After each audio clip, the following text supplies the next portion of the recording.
This is the Level Up Lifestyle Podcast, where we dive deep into conversations that matter for today's leaders and growth seekers. In today's episode, Rebekah sits down with agency owner Dillon Buck. Starting off in Basalt, Colorado, we get to learn alongside Dillon the lessons of competitive snowboarding. I grew up skiing from 2 to 11 years old, started snowboarding when I was 11. And how a sense of adventure can lead to invaluable perspective. My uncle gave me a new perspective, and he was like, man, I remember sitting on the top of a pyramid in Egypt drinking a beer at sunrise. And I was like, I'm going to go do this thing. And that embracing stillness ultimately is the most fulfilling leadership lesson. Creating enough space where I'm like, I know exactly what I need to accomplish tomorrow and be 100% here. All of this coming up next on the Level Up Lifestyle. Welcome to the Level Up Lifestyle Podcast. I'm your host, Rebekah Samuels, and today we have Dillon Buck, someone who leads with intention, purpose, and energy. Welcome to the podcast. Thanks, Becca. I'm excited. Yeah, I'm excited to have you here and share your story with those that are going to listen. So tell us where you're from and what was home like growing up. Where I'm from? Yeah, where are you from? The immediate, gut reaction is I grew up in Basalt, Aspen, Colorado, but I was born in Newburyport, Massachusetts. But my mom and dad met in Aspen. My dad played rugby. My mom was a skier. Oh, cool. She was a second or third generation Aspenite. So we moved there when I was 5 years old. Okay. And so then how were you born in Massachusetts? In Newburyport? There's roots there from my dad's mother. And I don't really fully know that story. That's okay. So, don't think the 2-year-old should remember the story. Right, exactly. Okay. But home was Aspen growing up? Home, yeah, technically Basalt, which is about 25 minutes outside Aspen. Okay. And mom, dad, sister? Yes. Mom, dad, and younger sister who work with us now. That's neat. Yeah. Would you say you were a close-knit family growing up? Yeah, we were a close-knit family.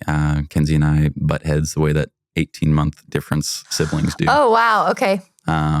But yeah, she's one of my best friends in the world now, so it's been good. That's neat. Okay, so now we're in Aspen. We've got mom, dad. Shortly after you, there's sister. Mm-hmm. What was it like growing up in Basalt outside of Aspen? It's a really easy place to take for granted growing up, I would say. It's one of the most beautiful places in the world. I've got to travel all over the world, and always coming back. There's just no place like it. But we grew up, skiing. I grew up skiing from 2 to 11 years old. Started snowboarding when I was 11. Wow. And then, started competing in snowboarding when I was 13, and that was a big part of my life growing up through middle school and high school. Yeah. And, how do you start skiing at 2? You are in a strap with your parents between their legs. Okay. You probably have seen it. If you've ever been on a ski mountain before, I have. You've probably the seen little these kids. things that bungee cord the tips of your skis together. I definitely had a period of my life like that, and so did my sister. That's neat. Okay, so then I'm assuming the whole family skis. The majority of the family skis. Yeah, I was the kind of the black sheep when I started snowboarding. Some of my cousins snowboarded that were more distant cousins, the ones that I spent more time with. Yeah. And so is there a lot of family outside of Basalt? Grew up with lots of cousins? My grandma still lives in Aspen. She owns the Madison Chalet, which is this kind of old, cool little apartment place for affordable housing. Wow. It's like 5 minutes from Ajax, which is Aspen Mountain. So we grew up there going to Christmas, every year, sledding behind that hill. Nice. It was a cool way to grow up for sure. Again, easy to take for granted. Yeah. But you said some of the most beautiful places in the world. 100%. Neat. 100%. Okay. Whoa. Okay. So now we're up on the mountain, whether it's bungee cord or ourselves. You said from 2 to middle school, you were skiing. Yeah. I think it was 2 to about 10 or 11. Okay. That I was skiing, and then snowboarding just was the one that I really took an interest in. Okay. Yeah. Well, what about snowboarding is exciting or interesting, or what? Why that? Yeah, I don't know. I guess a lot of my friends rode versus, skied, and I just felt I skateboarded growing up. Oh, okay. And there was a rather smooth transition with those, and I just had more fun on a board than I did on skis. My entire family skis. My aunt was an Olympic ski racer. She's a savage. Wow. Both uncles are great skiers. My mom taught skiing for 20, 30 plus years. So that was kind of, it's more of skiing is more of, I would say, a rite of passage in our family than anything. Got to make it through. Yeah. and then you get to pick if you. I think, I mean, I didn't get to pick when I was 2 years old, that's for sure. But it was a lot of fun. It was a great way to grow up. And there's a lot of things I think that I learned snowboarding that have still correlated in what I do today. So in ways that I didn't really see, obviously, in the moment. But only when I intentionally look back at it.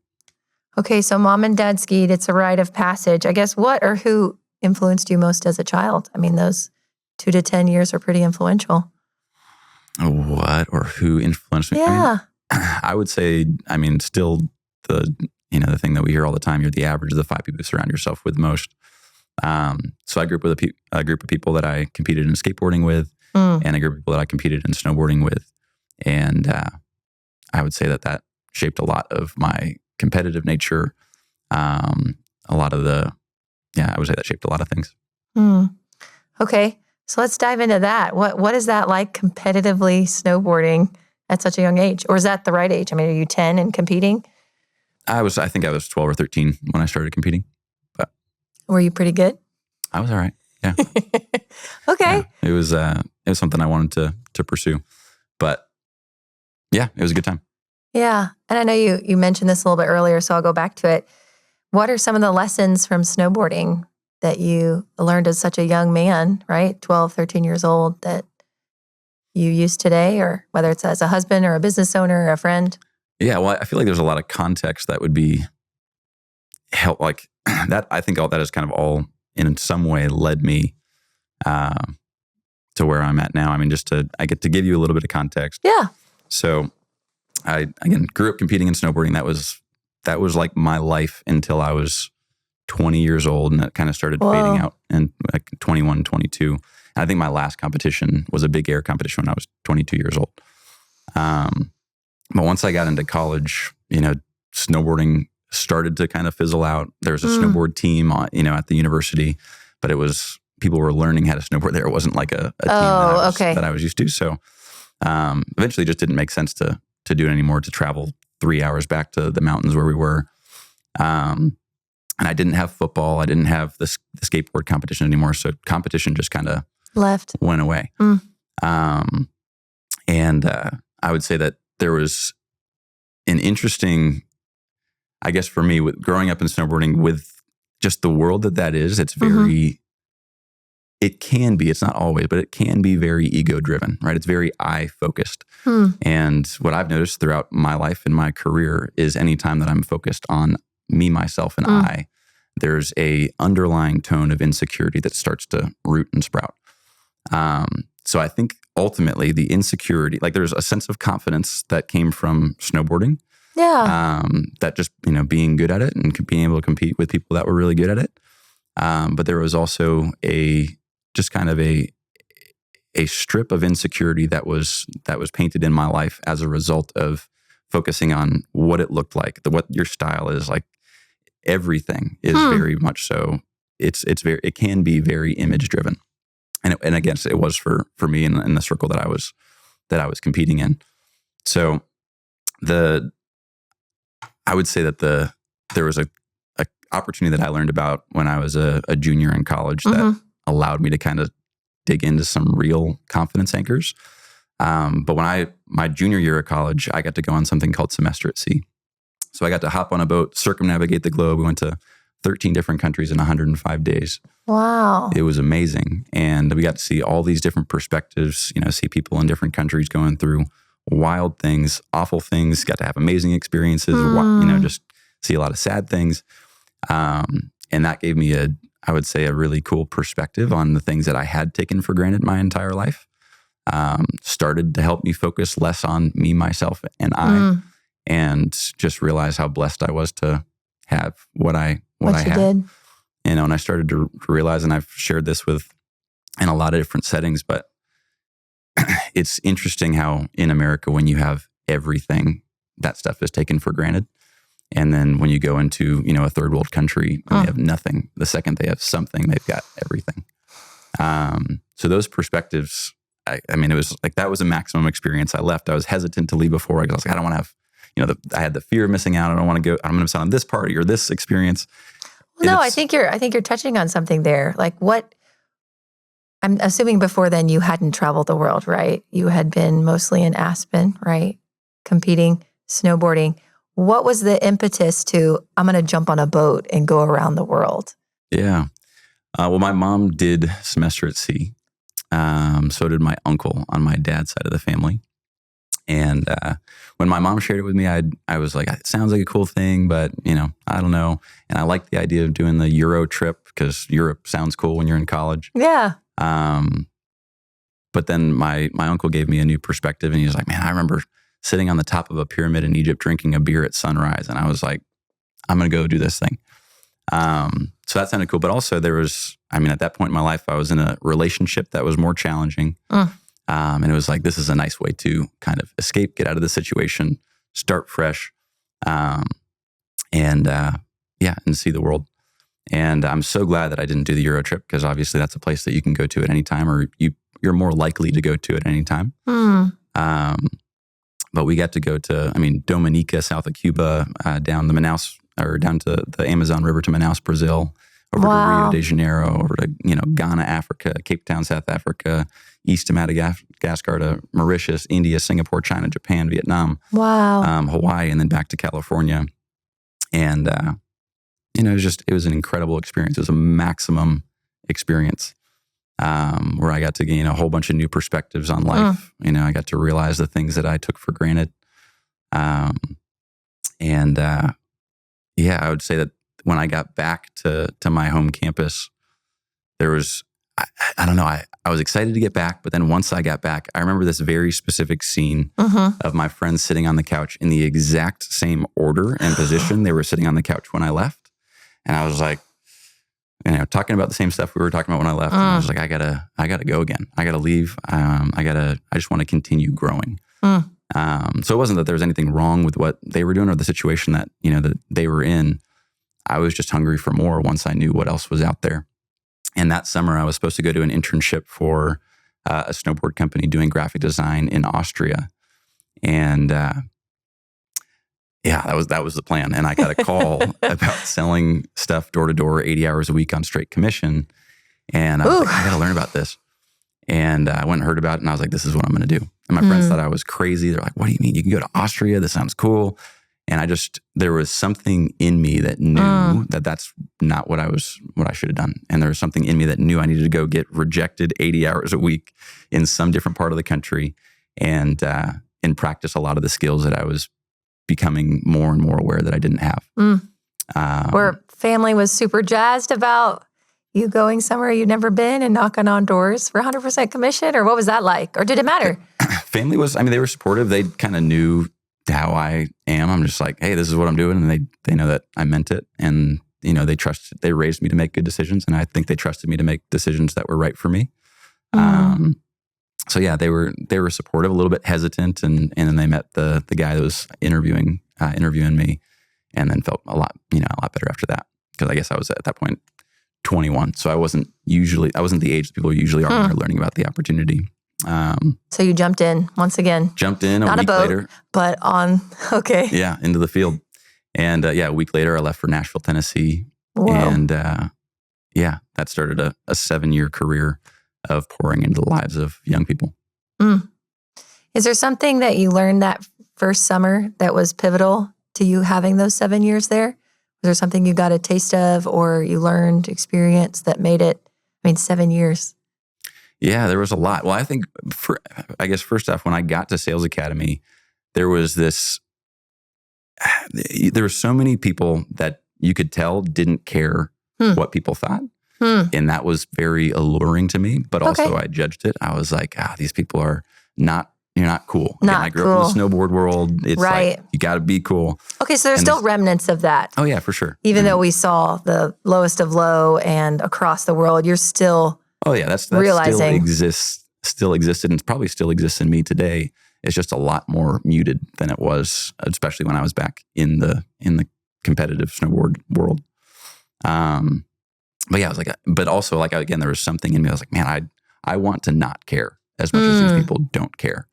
Because they're dancing around doing these, crazy weird things. stuff. Yeah, exactly. What is going on? And they didn't care. And that was alluring. Yeah. And just the unashamed, just out there doing whatever without a care in the world about what people thought about what they were doing. And I remember my first day in the field, I talked to 112 people. I I knocked on more doors than that. And I didn't make a single sale.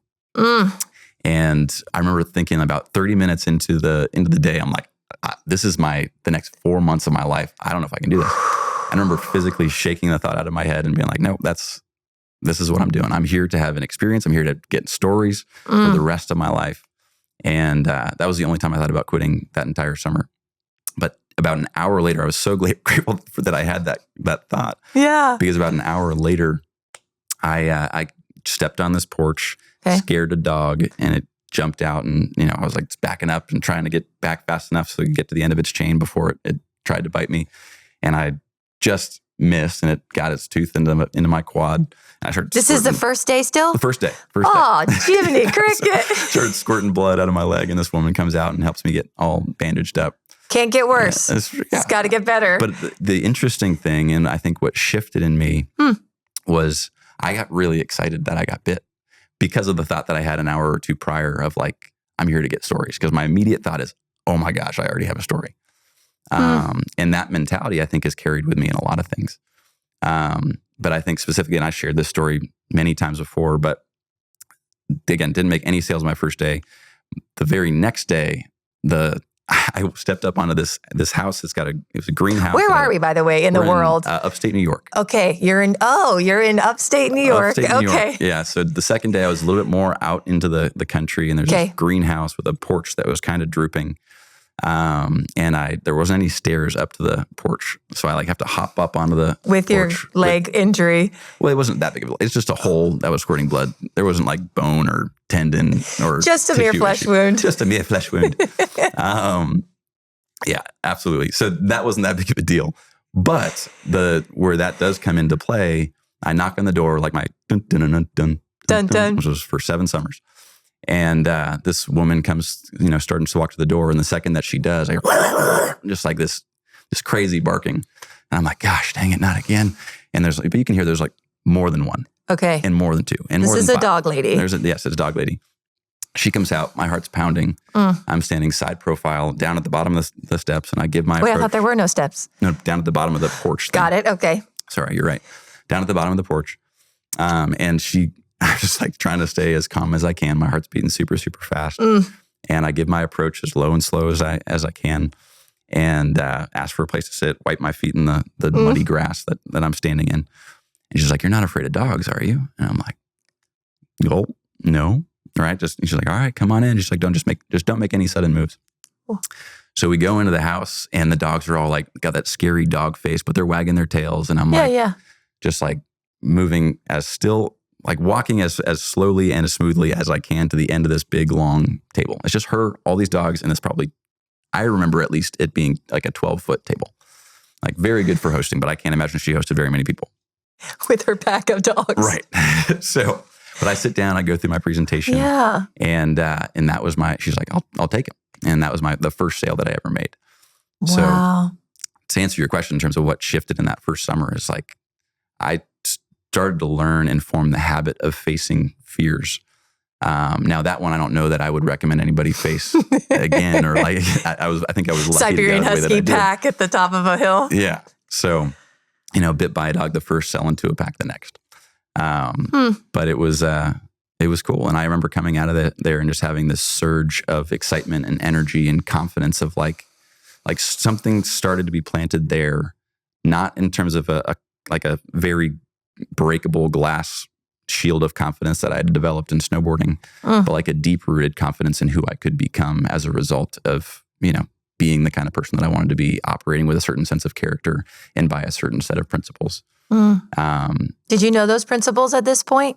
I had been introduced to them. I think there was a lot of perspectives and principles that I was introduced to through books that I had read when I was traveling around the world, and the people that I had met traveling around the world. And then just that very first sales academy, there were a lot of principles that aligned with kind of who I felt like I was. So that also helped. It's like there were people around me that were like that were living by these principles, and I wanted to make sure that I was living by them as well. What are the principles that come to mind that you were developing then? Yeah, I mean, I would say working hard, choosing a positive attitude regardless of circumstance, responding to things the right way. There's a lot of things that I would say that I learned that first summer, or got to reinstill or strengthen that first summer. Yeah, maybe we're there in infancy, Yeah. And you can continued. So what kept you there, going back to that book field, to that furnace of principle making? Yeah. Well, after my first summer, my buddy Jarrett and I, that we went on semester at sea together. Cool. Okay. So that's how we met. He works with us now. That's awesome. He's crushing it. Way to go, Jared. Way to go, Jarrett. We're having a good time. We're having a great time. But we had just kind of both had the itch again, and he had gone out to Ireland, and he's like, dude, you got to get out here. I was like, I got to figure this out. So that year after, I lived in a camper for 6 months through the winter without any heat. I was sleeping under a bunch of blankets. The original cold plunge in a camper. That's right. But I lived in a camper for 6 months so I could afford to go and study abroad in Ireland. Okay, got it. And that was some of my most cherished 6 months of my life were inside that camper, because life just becomes really simple. A lot of things don't matter. Yeah, right. But we went out to Ireland. It was an incredible time. And then from Ireland, I brought Jarrett and one of our other best friends, Simon Eva, to the book field. Nobody thought I was coming back, because every time somebody goes abroad, they're like, we're never going to see that person It's a short summer. Yeah, and I brought two great people back to the field. They both finished the summer. They both hit the incentive trip that we had. Neat. And more importantly than that, they both applied for like 6 or 7 jobs, and I think both of them got all of them, or there was like one maybe that one of them didn't get. And they're both 6-figure, there were lots of 6-figure opportunities straight out of college, and the only thing that they talked about in their interview process was their experience going door to door, dealing with rejection, dealing with challenges. And so there was an aha moment for me of like, man, if I can help people have this kind of opportunity to go after the things that they want to, as a result of helping them get into the opportunity that I've gone through and develop these mentalities and gain these skills, I was like, I need to be here for a while. And what was it? If I can circle back and put a pin. Please do. So you brought 2 of your best friends. Yeah. I mean, what's that like, having to coach your best friends through something that's probably the hardest thing they've done so far? Yeah. I mean, what was that like? How did you have to develop to lead them or not lead them? I think it was the easiest because they were the most fun to work with and the easiest to work for. Like there was no way I was going to compromise my example for my 2 best friends in the world. The impact, what they got to do afterwards, that feeling of like, I can help people do this it was addicting. Oh yeah. So I stayed there for another 7 years, and at the 4-year mark, because those are marketable skills. Oh yeah. So at the 4-year mark, we started getting a lot of job offers. I say we, so my wife and I were kind of having conversations about all this stuff. So you've met and married a wife at this point? We got married we're not married yet. We got married in 2019. Okay. So we've met our lovely wife named? Yes, named Courtney Buck. Courtney Smith at the time. Okay. Haven't convinced her to marry you yet, but she's along for the ride. We just started dating. Yeah, I remember kissing her for the first time. She was wearing a Minion outfit in Mexico. And I was like, that's the one. Didn't say any words to her, just laid it on her. Just kissed her. Glad it went well. Yeah, went well. Went great. I want that one. Very assumptive clothes. In the yellow outfit. Yes. Okay, so we've met our future wife, but. Yes. Okay, very cool. At the 4-year mark. Okay. Yeah. I mean, that's a totally different sidebar. But yeah, Courtney was the kind of girl I was like, man, if I date this person, I'm probably going to marry her. I just had an immense respect for her. But yeah, I started getting a lot of job offers that 4th year, and they were offering a lot more money than I was making there. But I didn't want to sacrifice impact just to make more money. So I stayed there for another 3 years. But and a lot of people that I work with know this story, but at that point, I made a list of what ended up being 10 non-negotiables. Of just like, come hell, high water, rain, typhoon, tornado, whatever I end up doing for the long haul, whatever the last thing that I end up doing for money is, I'm going to make sure that it checks off every single one of these boxes, and I'm not going to settle. So over the next 3 years? So you didn't find something at that point, I knew I was going to be there I loved what we were doing. So I knew that I was going to be there for a little bit, but I was like, but there were 3 boxes that I couldn't check off there. So I knew I wasn't going to be there forever. So there was a little bit of like, okay, I should maybe be open-minded for things. But also I love what I'm doing here. I love what we're building. I love the legacy that I have the opportunity to leave.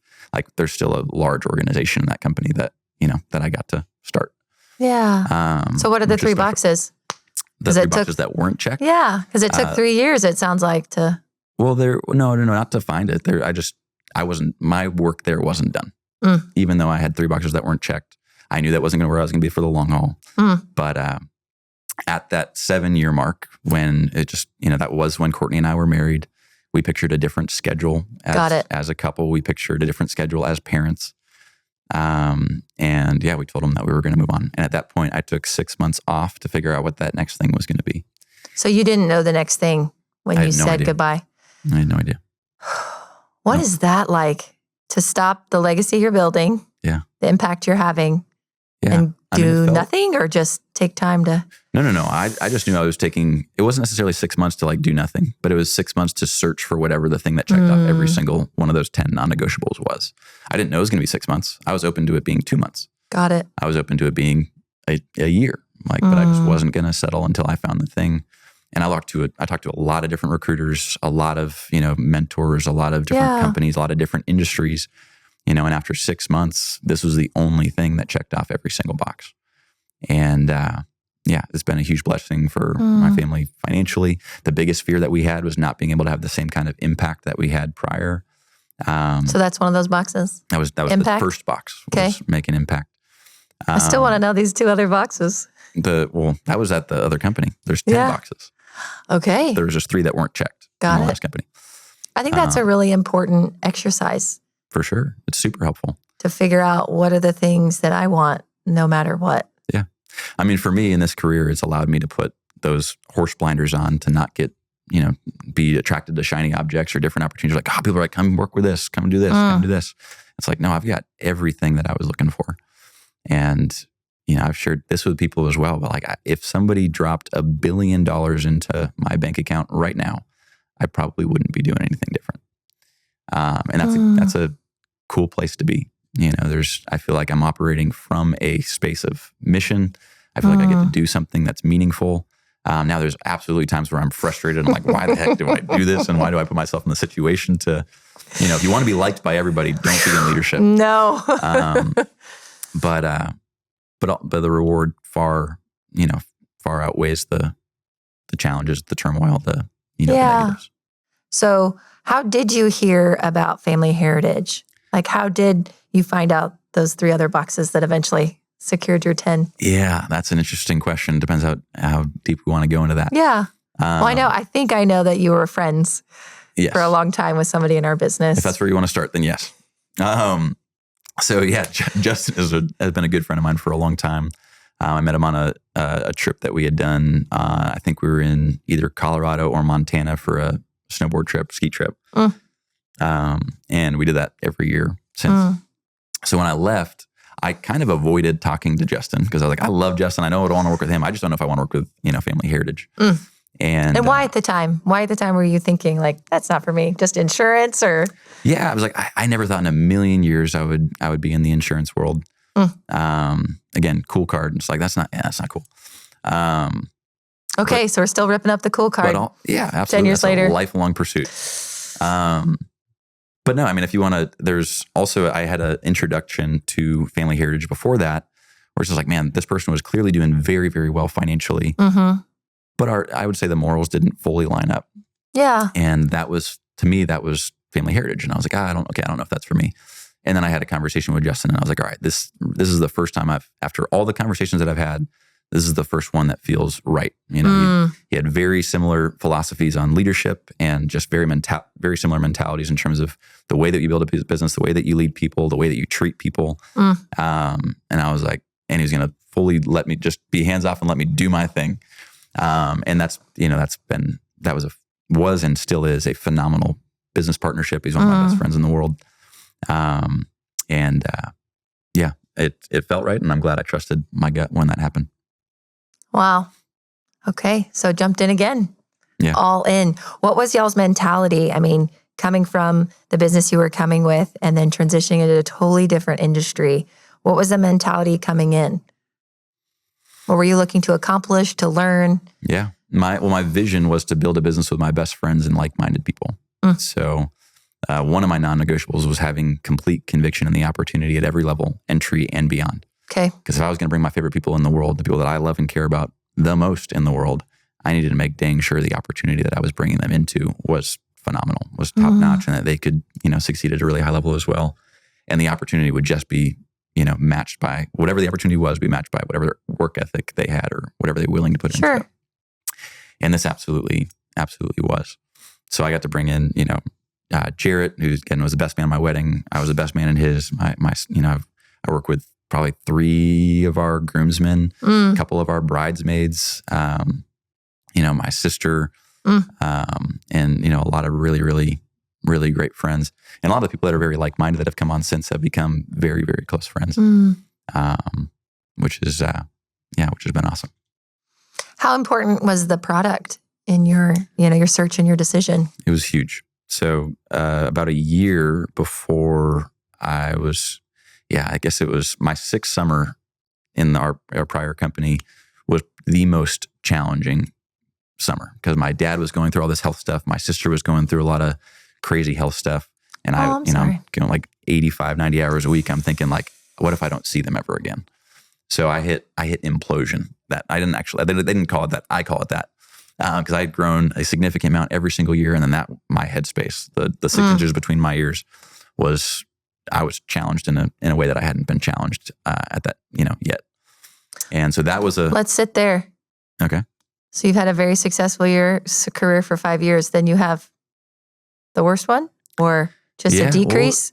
Well, what's implosion mean to you? Okay. Also, I went from, this isn't going to mean anything to anybody listening, but I wrote 8,700 units the summer before that.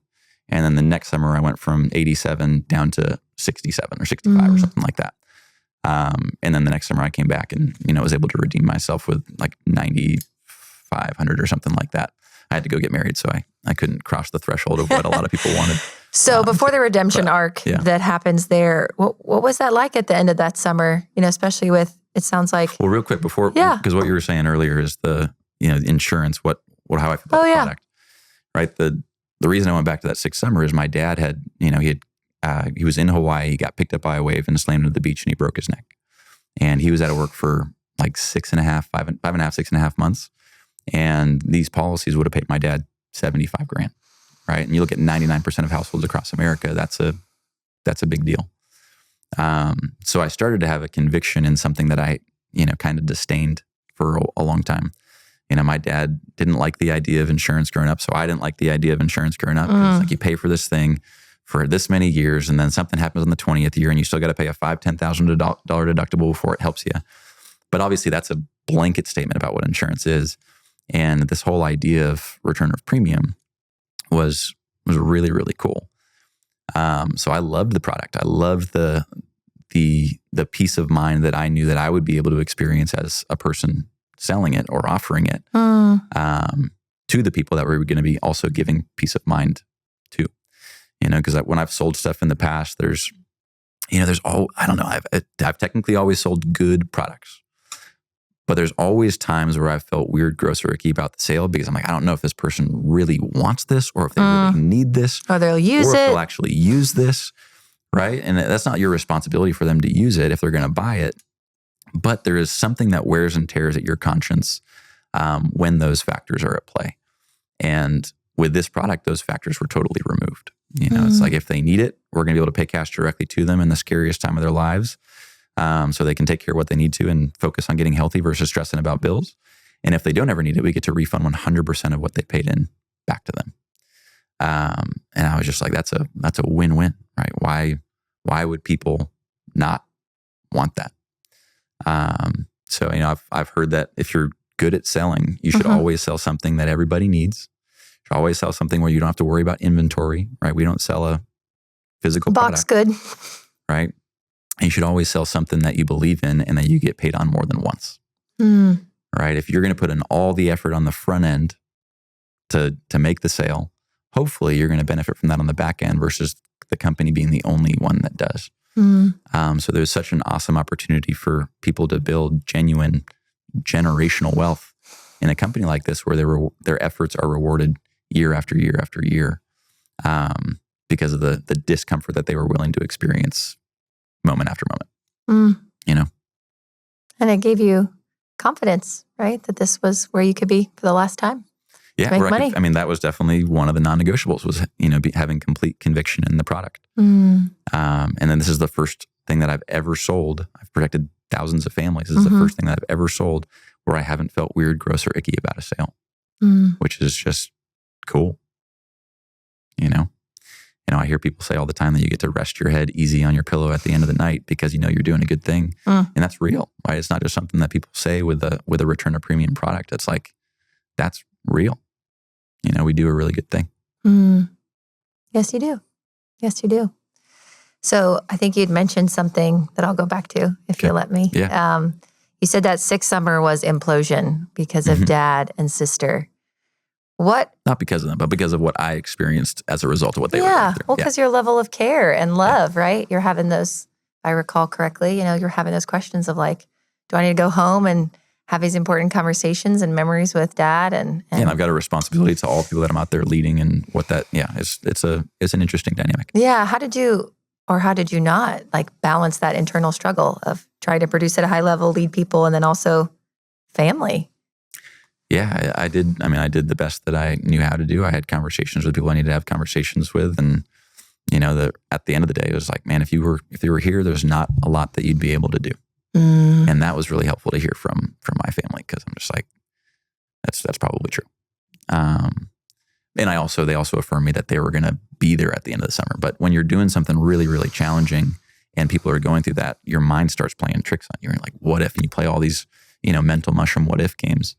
And it's a dangerous place if you just keep, the imagination going under full assumption versus what's really going on. What was some of the work that you did, or some of the things you had to grow in to go have your redemption story your last summer? Yeah, I think ultimately throughout that summer, I still developed more skills than I had before coming into that summer. And the next summer, I just got to go back and focus all my attention and energy on attitude. And you're getting married. And sure. Absolutely.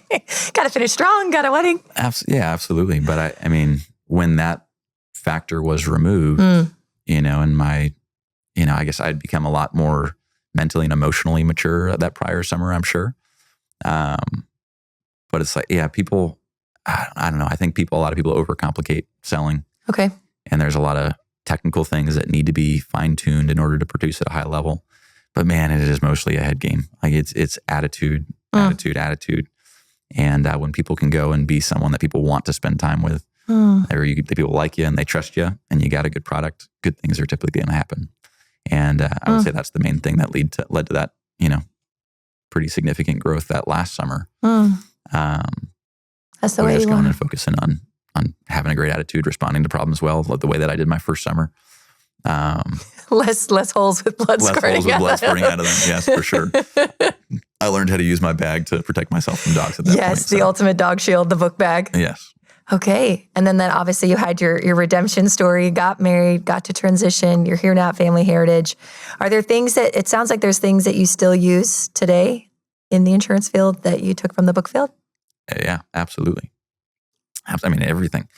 There's things that I draw from, I would say, every experience that I've had in my life for what I do now. I would say I think I started to develop, before going into, selling stuff door to door 80 hours a week in a different part of the country, I had a good idea.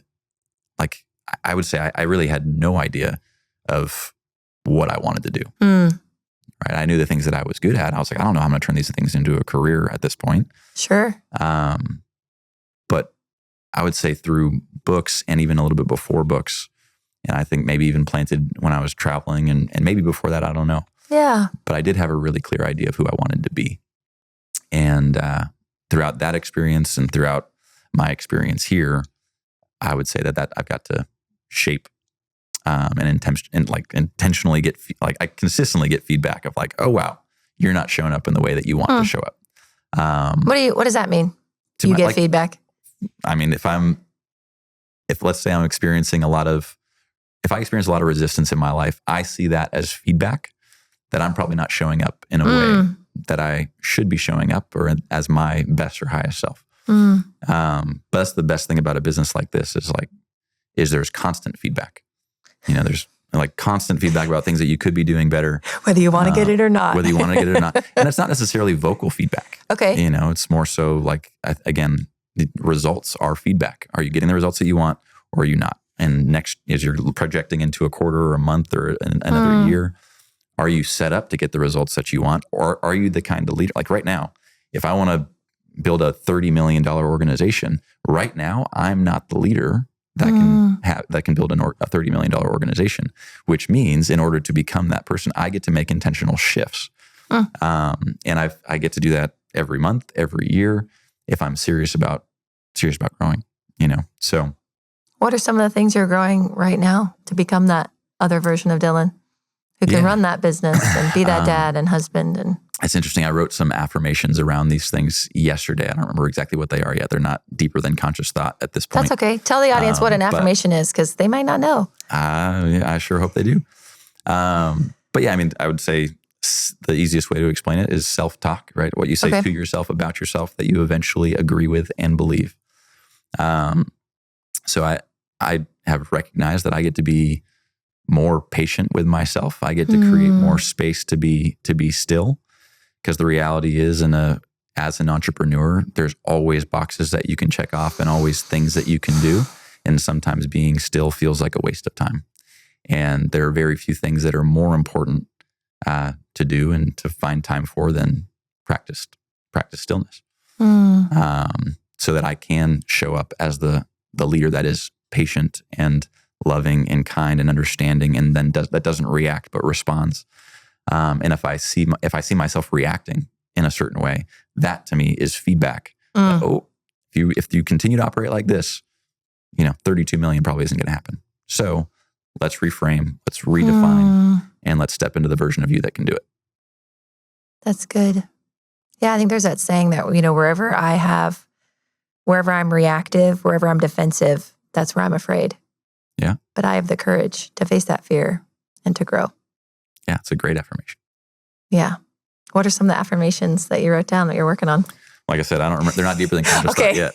I mean, some of the ones that I've reverted to for probably 12 years now, the one that's most common, like if I wake up and I'm like, I don't really feel like me today. Yeah. I'm a loving, service-minded, courageous leader. I'm a loving, service-minded, courageous leader. And I don't, however many times I need to say that to start believing it again. That's right. Is important. And I've got a vision statement that I read on my mirror and in my shower that aligns me with the way that I want to show up, the leader that I want to be. And that stuff is really, really important to establish a true north, but also to help me correct back to that true north when I feel myself drifting off course. How does that impact being a dad and a husband? Every way. I mean, that's definitely been a new challenge is, how do you grow a successful, thriving organization? How do you be there for every single one of your people that needs to grow in different ways and then have the capacity to be a phenomenal husband and be a phenomenal dad? And those are all things that I want and all things that I am very intentional about and all things that I mess up on all the time. Good to know you're human, Dillon. Yeah. So. Well, how do you balance that? I mean, I think that's a good question for whether you're an entrepreneur, you work at NASA, you're a stay-at-home mom, whoever's listening, like, how do you balance your career and business aspirations with, the husband, the wife, the partner, the dad, the mom you want to be? Oh, I think if I ignore stillness, it seems impossible. And again, when you're so busy, it feels like you don't have time for stillness. But the more, for me, what I realize is the more I feel like, I don't have time to meditate, I don't have time to be still or, whatever, sit in silence, the more I need to do that.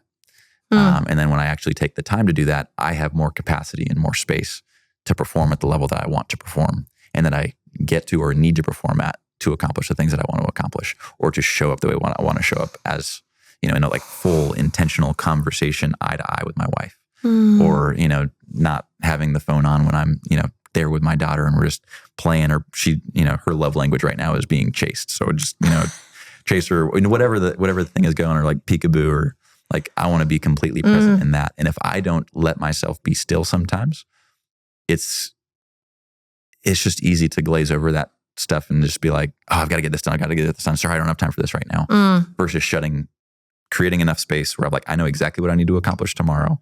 I've gotten everything accomplished that I need to accomplish today. I can put all this stuff away. Guilt-free, guilt-free and be 100% here. And that's something that I'm, always trying to get better and better at. Are there any like cues, anchors, routines, or things that call you back to that place that you want to be, where you are able to put your phone away? It sounds like you have like a series of events almost, or things you're checking off so that you can take off the hat and then just be you. Well, I've got a general, I've got a schedule and I live and die by my schedule. Got it. So, once everything on my schedule is accomplished and checked off, then I can be completely present with family. And my office is separate from the house, which I think is important. Yes, physically shut the door, walk out. Yeah, go out, drive to your office, whatever. But that separation, I think, is really key, because then it's like there's something, I think, psychologically in people's spouses' mind. I'll say specifically in my wife's mind. If I'm home, you're home. I'm home, and something's available. Versus if I'm gone, I'm at work, and there isn't that. There's a tension that can build if you're kind of there, but you can't be accessed, but they kind of need your help. Whereas it's like the same thing when you commit to a career or you don't commit to a career. It's like if you're halfway in, it's frustrating. There's a lot of resistance. But if you fully commit to being in, the career goes really well. If you're either there or not there, it goes a lot smoother. So I get to be very intentional about being there, and I get to be very intentional about being at work so I can accomplish the things I need to accomplish before going back home. Is there anything that you've learned recently in work that's influenced how you're a dad, or vice versa? I think little people teach big lessons if we let them. Yeah. I think my daughter just makes me want to be a better person. And I think that's been, fortunately, that has been the root of why I don't think I experience burnout when a lot of people experience burnout. It's like, I just always want to be so much better than I am. And that, like, sometimes I think that, like, if that's over the top, I think it can be toxic or dangerous. What do you mean by that? Well, if it's a worthiness conversation of like, I'm not enough, I need to be better. Got it. Versus, a situation where you're working from worth with recognition that you can be better. And if you want to continue to grow mentally, emotionally, spiritually, and professionally, there are some things that get to shift, and you get to intentionally shift them. So yeah, more so what I mean by that is not hyperfixating on it and creating a guilt or a scarcity or a less than or a worthiness conversation. So knowing that you're worthy, you can just lean into wanting to be the best version of you for her. Yeah. Yeah. I would say that, but also just having clarity of the kind of dad that I want to be. Somebody who's committed, who's kind, who's gentle, who's calm, who's poised and passionate, and the best communicator I can be and the best leader I can be. An example that will lead her to, whenever the time comes 30 years from now, being attracted to a very strong man that attracts, or that is attracted to a strong woman, and not to someone that's going to treat her poorly because of, a poor example that I set. So yeah, I just want to be a really good example for her. What type of legacy are you looking to build and leave for your daughter and all the other baby bucks to come? Yeah. That's a good question. I